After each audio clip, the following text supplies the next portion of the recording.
Dunia pendidikan di Indonesia tengah dihadapkan oleh suatu kondisi pandemi COVID-19 yang menyebabkan terjadinya learning loss peserta didik.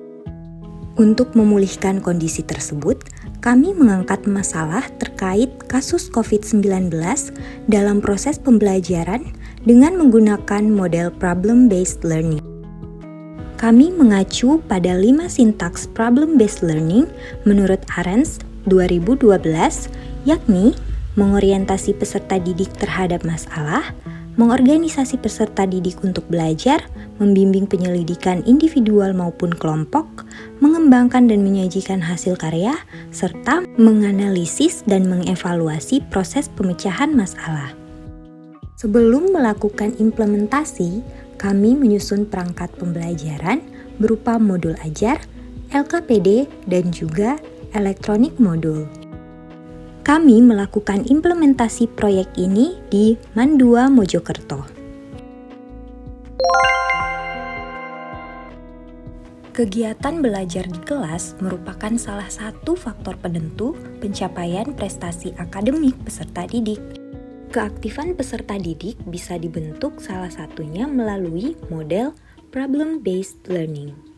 Problem-based learning melibatkan keaktifan peserta didik untuk selalu berpikir kritis dan selalu terampil dalam menyelesaikan suatu permasalahan. Tuntutan global menuntut dunia pendidikan untuk selalu dan senantiasa menyesuaikan perkembangan teknologi dalam proses pembelajaran.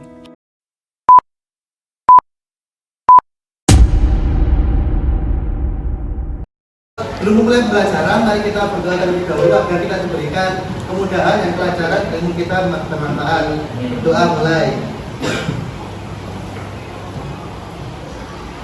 Pertama-tama, silakan kalian mengisi link presensi yang sudah disediakan.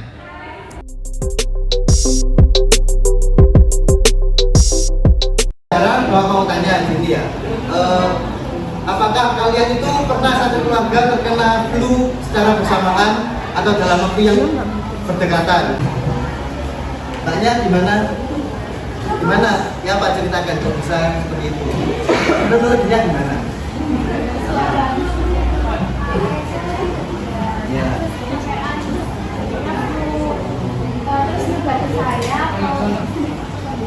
Itu ya. Kenapa kok bisa menular? Ayo yang mau jawab. Apa? Interaksi. Apa? Interaksi. Virus menyebar melalui air liur yang keluar secara tak sengaja, terus menyebar ke udara dan akhirnya menyebar. Itu jawaban yang sangat bagus. Silakan. Jadi virus itu bisa menyebar dikarenakan virus itu bisa bereproduksi atau bisa dinamakan replikasi virus. Pernah dengar replikasi virus? Nah, nanti akan kita bahas di selanjutnya. Pagi hari ini yaitu kita di sini akan membandingkan siklus litik dan siklus isogenik melalui berbagai modul dan juga memecahkan solusi dari permasalahan virus dengan diskusi. Itu adalah tujuan pembelajaran pada pagi hari ini. Dari kelompok silakan kumpul. Silakan. Satu di sini, dua di sini, tiga di sini, empat di sana.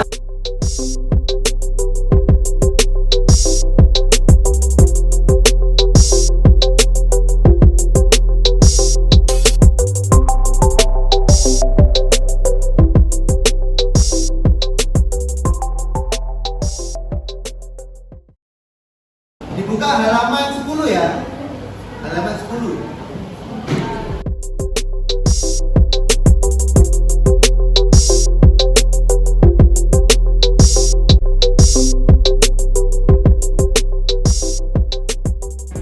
Oke, saja silakan kalian mengidentifikasi masalah dari video tersebut. Oke, selanjutnya silahkan tiap kelompok dari kalian itu untuk memilih salah satu rumusan masalah yang menurut kelompok kalian itu paling kompleks dan paling kontekstual. Oke, selanjutnya silakan kalian diskusikan dan pelajari konsep-konsep dasar mengenai virus melalui internet dan e-modul yang telah dibagikan agar pemahaman kalian terkait virus dapat bertambah. Oke, apabila ada yang kesusahan atau kurang paham, silahkan tanyakan saja kepada saya.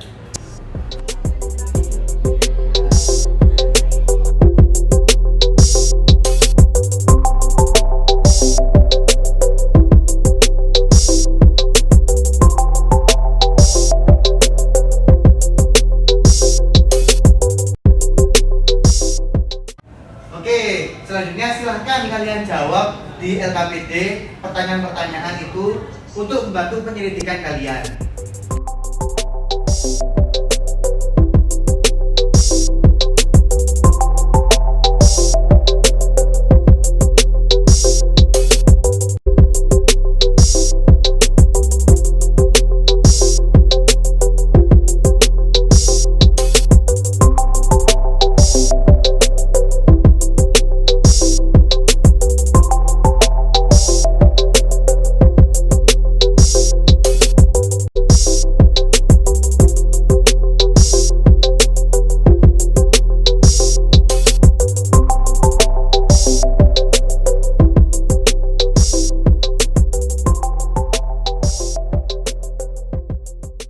Udah selesai semua?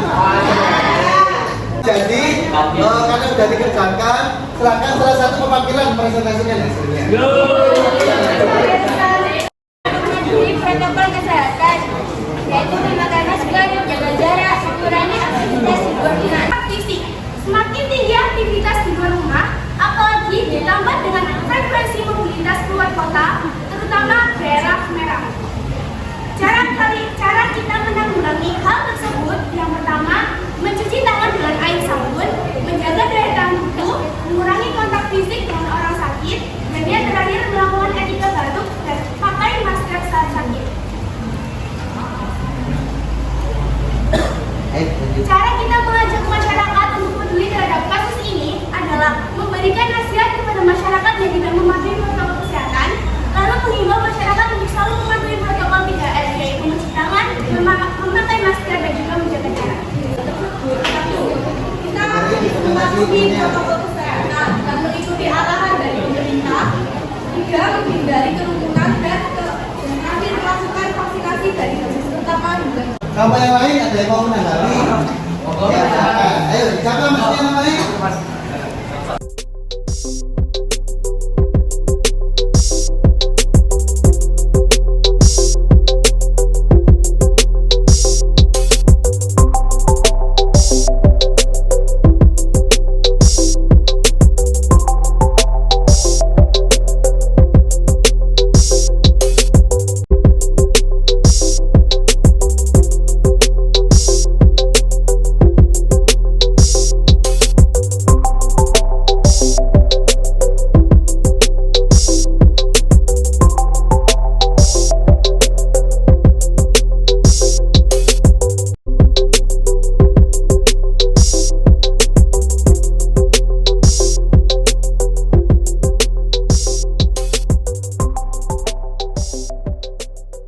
Oke, jadi jawabannya udah benar ya. Jadi pada siklus litik dan siklus isogenik, kalau siklus litik itu melibatkan pecahnya sel inang atau bisa dinamakan lisis. Lisis kan artinya pecah, makanya dinamakan itu litik. Soalnya sel inangnya nanti pecah, namanya litik. Makanya dinamakan siklus litik karena nanti akan lisis, pecah. Kalau siklus isogenik itu nanti tidak melibatkan pecahnya sel inang, tapi DNA dari virus dan dari sel inang itu akan menyatu seperti aku dan dia. Itu menyatu dan kemudian jadi satu di sel inang, dan ketika sel inangnya itu bereproduksi, maka sel virus itu akan tetap di sel inangnya sampai keturunannya nanti. Itu bisa paham? Oke. Karena kalian telah mengerjakan dengan serius, dengan berdiskusi, maka kalian akan kasih hadiah kalian.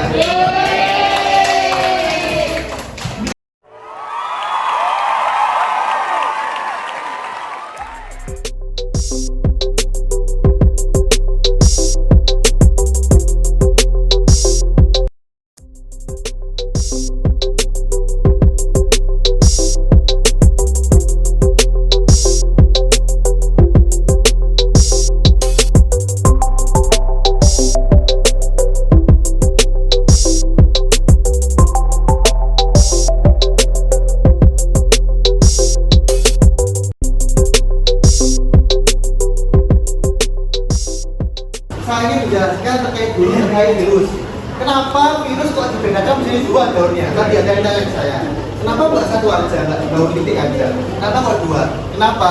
Karena virus kan punya dua daun. Yang pertama daun litik, terus ini daun isogenik. Nah, dibagi menjadi dua kenapa? Karena tiap virus itu mempunyai kekuatan yang berbeda.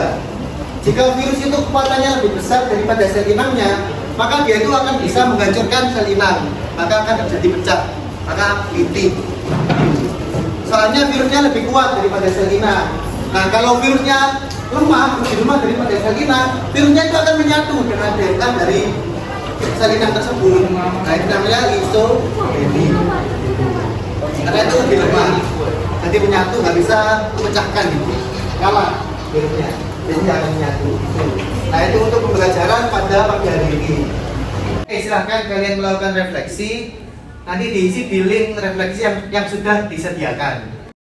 Nanti adalah peran virus dalam kehidupan yang akan disampaikan oleh guru kalian. Oke, demikian dari saya. Terima kasih. Jika saya ada salah, kami ada salah, kami mohon maaf sebanyak-banyaknya.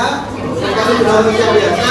Terima kasih. Assalamualaikum warahmatullahi wabarakatuh.